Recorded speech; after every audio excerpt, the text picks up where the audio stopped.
என் செல்ல பிள்ளைக்கு இந்த பிரித்யங்கராவின் அருளும் ஆசீர்வாதமும் முழுமையாக கிடைக்கட்டும். ஓம் சகல நாயகியே போற்றி. ஓம் சர்வ பிரித்யங்கரா தேவியே போற்றி போற்றி. என் அன்பு குழந்தையே, நீண்ட நாட்களுக்கு பிறகு உன்னுடைய குலதெய்வத்திடம் இருந்து உனக்கான வாக்கு வந்திருக்கிறது. என் தங்கமே, குலதெய்வமே நேரில் வந்து சொன்னதாக உன் தாயின் வாக்கை நீ எடுத்துக்கொள்ள வேண்டும். ஏனென்றால் அம்மா உன்னோடு எந்நாளும் இணைந்திருக்கிறேன் அல்லவா? நான் உன் வாழ்க்கையில் ஒரு அங்கமாக மாறியிருக்கிறேன் அல்லவா? அதனால்தான் உன்னுடைய குலதெய்வன் என் மூலமாக உன்னிடத்தில் பேச விரும்புகிறார்கள். உன்னுடைய வாழ்க்கை சம்பந்தமான சில விஷயங்களை உன்னோடு பகிர்ந்து கொண்டு உன்னுடைய முடிவுகளையும் தெரிந்து கொள்ள நினைக்கிறார்கள். அதுபோல இன்னும் சில விஷயங்கள் உங்கள் குலதெய்வ கோயிலில் நடந்து கொண்டிருக்கிறது. அதில் சில தெளிவுகளையும் கேட்க விரும்புகிறார்கள். என் தங்கமே, அவர்களின் வாக்கினை கேட்டு அவர்களுக்கான பதிலை உன்னுடைய வீட்டில் இருக்கின்ற குலதெய்வத்தை நினைத்து தீபத்தை ஏற்றி வைத்து நீ அவர்களிடம் உன்னுடைய மனதில் இருக்கும் விஷயங்களை தெளிவாக சொல். அது அவர்களின் செவிகளுக்கு எட்டிவிடும். அப்படி இல்லை என்றால் இந்த தாயானவள் என்னிடத்தில் சொல். என்னை நீ மனதார நினைத்து சொன்னால் போதும். அம்மா அதை அவர்களுக்கு தெரிவித்து விடுவேன்.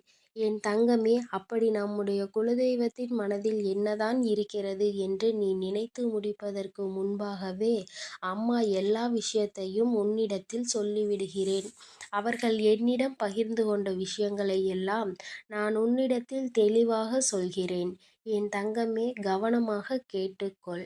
என் குழந்தையே, உன்னுடைய வாழ்க்கையில் ஒரு பிரச்சனை தொடர்ந்து இருந்து கொண்டே இருக்கிறது. அதற்குள் உன்னுடைய குலதெய்வ கோயிலில் நடந்து கொண்டிருக்கின்ற விஷயத்திற்கும் தொடர்புடையவர் ஒரு ஆள் மட்டும்தான். என் தங்கமே, இவர்களின் மூலமாக உன் வாழ்க்கையில் ஏற்பட்டு கொண்டிருக்கும் பிரச்சனைகளுக்கு விரைவாக முடிவினை கட்ட வேண்டும்.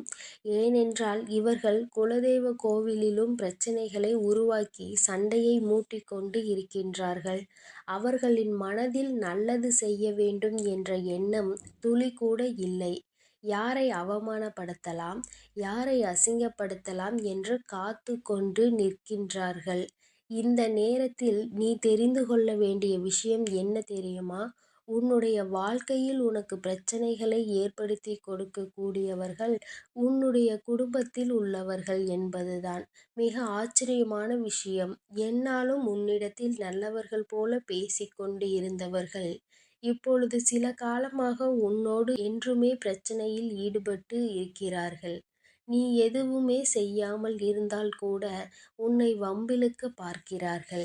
என் தங்கமே, அவர்கள் உன் வாழ்வில் ஏற்படுத்திய கஷ்டங்கள் எல்லாம் இன்னமும் உன்னால் அதிலிருந்து மீள முடியாத அளவிற்கு பல காயங்களை கொடுத்திருக்கிறது. குழந்தையே, உன் மனதில் கொண்ட எண்ணங்கள் உன் வாழ்க்கையில் பிரதிபலிப்பதற்கு முன்பாகவே இவர்கள் அதை கெடுத்து விடுகிறார்கள். குலதெய்வ கோயிலில் நின்று கொண்டு உன்னை பற்றி மற்றவர்களிடம் தவறாக பேசுகின்றார்கள். குலதெய்வ கோயிலுக்குள் நுழையும் பொழுது மனதில் தெளிவான எண்ணங்கள் இருக்க வேண்டும். குலதெய்வ சன்னதியில் நின்று கொண்டு யாரிடமும் யாரும் சண்டையிடக்கூடாது. மற்றவர்களுக்கு மனதில் கெடுதல் நினைக்கக்கூடாது என்று இந்த பிள்ளைகளுக்கு நான் எத்தனையோ முறை சொல்லியிருக்கிறேன். ஆனால் எதையுமே உணர்ந்து கொள்ளாமல் அங்கே நின்று கொண்டு உன்னை பற்றி தேவையில்லாமல் பேசிக்கொண்டு இருக்கிறார்கள். மற்றவர்களிடம் உன்னை பற்றிய கெட்ட எண்ணத்தை விதைக்கின்றார்கள். இவர்கள் இப்படி செய்வதினால் அவர்களுக்கு கிடைக்கப் போவது என்னவென்று உணராமல் நிற்கின்றார்கள். அவர்கள் நினைக்கின்றார்கள், நாம் இப்படி செய்துவிட்டால் நமக்கு சந்தோஷம் கிடைக்கும் என்று. ஆனால் ஒருபொழுதும் அதிலிருந்து அவர்களுக்கு சந்தோஷம் கிடைக்காது. மாறாக தெய்வத்திடமிருந்து தண்டனைதான் கிடைக்கும் என்பதை மறந்துவிட்டார்கள் போல. இனி அவர்களுக்கு அதனை ஞாபகப்படுத்த வேண்டிய நேரம் வந்துவிட்டது. அதனால்தான் என் தங்கமே, உன் வாழ்க்கையில் பிரச்சனைகளை ஏற்படுத்தி கொடுத்து கொண்டிருக்கின்ற இவர்களுக்கு தண்டனை வழங்க வேண்டிய நேரம் வந்துவிட்டது என் தங்கமே. நீ இனிமேலாவது இவர்களிடத்தில் இருந்து தப்பித்தோம் என்ற மனநிலைக்கு வரப்போகின்றாய். அப்படி ஒரு சூழ்நிலையை உன் வாழ்க்கையில் நான் ஏற்படுத்தி கொடுக்கப் போகிறேன். இவர்களுடைய எண்ணங்கள் எல்லாம் நிறைவேறிவிட்டால் உன் குலதெய்வம் மற்றும் நான் என்று எதற்காக இங்கே இருக்கிறோம்? நாங்கள் இருக்கும்போது உன்னை யாருமே அத்தனை எளிதாக நெருங்கிவிட முடியாது. உன் குலதெய்வத்தின் மீது நீ கொண்டிருக்கின்ற அத்தனை நம்பிக்கையும் உன்னை வாழ்க்கையில் நிச்சயமாக காப்பாற்றும். என்னை நம்பிய குழந்தை அல்லவா நீ? அவர்களும் என்னைதான் நம்புகிறேன் என்று சொல்லிவிட்டு தேவையில்லாத காரியங்களை செய்து கொண்டிருக்கிறார்கள். என் குழந்தையே, இனிமேல் அவர்கள் கற்கக்கூடிய பாடத்தில் இருந்து இனி யாருக்குமே எந்த ஒரு கெடுதலையும் செய்ய நினைக்க மாட்டார்கள். உன் வாழ்க்கையில் ஏற்பட்டிருக்கின்ற குழப்பங்கள் எல்லாம் இவர்கள் மட்டுமே காரணம். இவர்கள் இப்பொழுது என்று இல்லை, ஆரம்பத்தில் உன் வாழ்க்கையை கெடுக்க நினைத்தார்கள். ஆனால் ஆரம்பத்தில் கெடுக்க நினைக்கும் பொழுது அவர்களுக்கு உன்னை பற்றிய சில விஷயங்கள் ஏற்புடையதாக இருந்தது.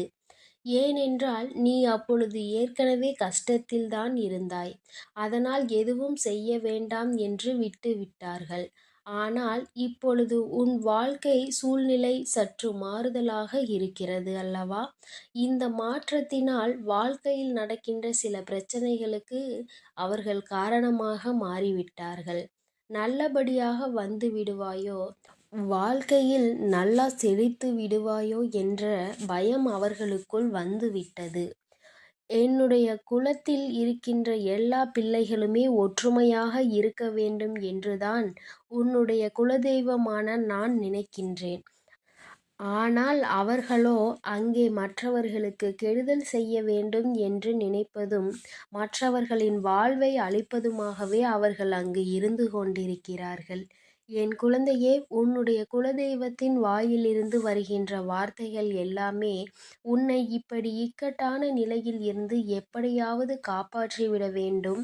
இந்த அரக்க குணம் படைத்த மனிதர்களிடமிருந்து நீ எப்படியாவது தப்பித்து கொள்ள வேண்டும் என்பதுதான்.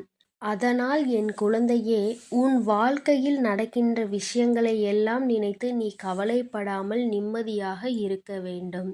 உன்னை ஒருவர் வஞ்சிக்கிறார் என்றால், உன் வாழ்க்கையை ஒருவர் கெடுக்கிறார் என்றால், அதுவும் அவரும் உன்னுடைய குலத்தில்தான் இருக்கிறார் என்றால், உன்னுடைய குலதெய்வம் அவர்களை ஒருபோதும் விட்டு விடாது என்பதை மனதார நம்ப வேண்டும். என் குழந்தையே, உன்னுடைய குலதெய்வம் உன்னுடைய வாழ்க்கையை நிச்சயம் இவர்கள் முன்பாக உயர்த்தி கொடுப்பார்கள் என்பதை நீ மறந்துவிடக் கூடாது. இதுநாள் வரையிலும் நீ அனுபவித்தது எல்லாம் போதும். இனிமேல் இந்த வாழ்க்கையில் உனக்கான சந்தோஷம் மட்டுமே எஞ்சியிருக்கும். இனி அந்த சந்தோஷத்தை நீ யாருக்காகவும் எதற்காகவும் விட்டு கொடுக்க வேண்டாம். என் பிள்ளையே, இனிமேலாவது இப்படிப்பட்டவர்களை நினைத்து வேதனைப்படாமல் குலதெய்வம் அவர்களுக்கு தண்டனை கொடுக்கும் என்பதை மனதார நம்பி வேலையை செய்து கொண்டிருக்க வேண்டும். இவர்கள் கோவிலுக்குள் வேண்டுமானால் வந்து நிற்கலாம். ஆனால் குலதெய்வத்தின் பார்வையை ஒரு நாளும் பெற்றுவிட முடியாது. இவர்கள் செய்த பாவத்திற்கான தண்டனையை குலதெய்வம் அவர்களை ஒதுக்கி வைப்பதுதான். என் செல்ல குழந்தையே, உன் குலதெய்வம் கொண்டு வந்த வார்த்தையை கேட்டுவிட்டாய் அல்லவா? இனி உனக்கு எதிரி என்றோ துரோகி என்றோ யாராவது இருக்கிறார்கள் என்றால் அவர்களை நினைத்து நீ மனம் வருந்தாதே. நிச்சயமாக உன் வாழ்க்கையில் நல்லது நடக்கும். அதை இப்பொழுது உன் குலதெய்வம் செய்து கொடுக்க ஆரம்பித்து விட்டார்கள் என்பதை புரிந்து கொண்டு, என் பிள்ளை, நீ சந்தோஷமாக இருந்தால் போதும். யார் என்ன நினைத்தால் என்ன? உன் விருப்பத்தை நிறைவேற்றித் தர வேண்டியது உன்னுடைய குலதெய்வத்தின் பொறுப்பு. உன்னுடைய இஷ்ட தெய்வத்தின் என்னுடைய பொறுப்பும் அல்லவா? அதை நிச்சயமாக நான் உனக்கு செய்து கொடுக்கின்றேன். என் அன்பு குழந்தைக்கு இந்த அன்னையின் ஆசீர்வாதங்கள் எப்பொழுதும் நிறைவாக கிடைக்கும். நீ இனி எதை நினைத்தும் கலங்க வேண்டாம். எல்லாவற்றையும் நானும் உன் குலதெய்வமும் சேர்ந்து சரி செய்து உனக்கு கொடுப்போம். உனக்கு ஒரு மகிழ்ச்சியான வாழ்க்கையை கொடுப்பது இனி எங்களுடைய கடமை, பொறுப்பு. எங்கள் மீது நம்பிக்கை வைத்து நீ பொறுமையோடு காத்திரு. நடப்பது எல்லாம் உனக்கு நன்மையாக மட்டுமே நடக்கும். நீ நல்லதையே நினை. உன் வாழ்வில் எப்பொழுதும் நாங்கள் நல்லதை மட்டுமே செய்து கொடுக்கிறோம். என் அன்பு குழந்தையே, நீ எதற்காகவும் கலங்காதே, எதை நினைத்தும் வருந்தாதே. நான் உன்னோடு இருக்கிறேன். நான் உனக்காக இருக்கிறேன். ஓம் சகல நாயகியே போற்றி. ஓம் சர்வ பிரித்யங்கரா தேவியே போற்றி. எண்ணம் போல் வாழ்க்கை, எண்ணம் போல்தான் வாழ்க்கை. என் அன்பு குழந்தையே, பிரித்யங்கரா வாக்கு பிள்ளைகளுக்கு இந்த தாயின் ஆசீர்வாதம் முழுமையாக கிடைக்கட்டும்.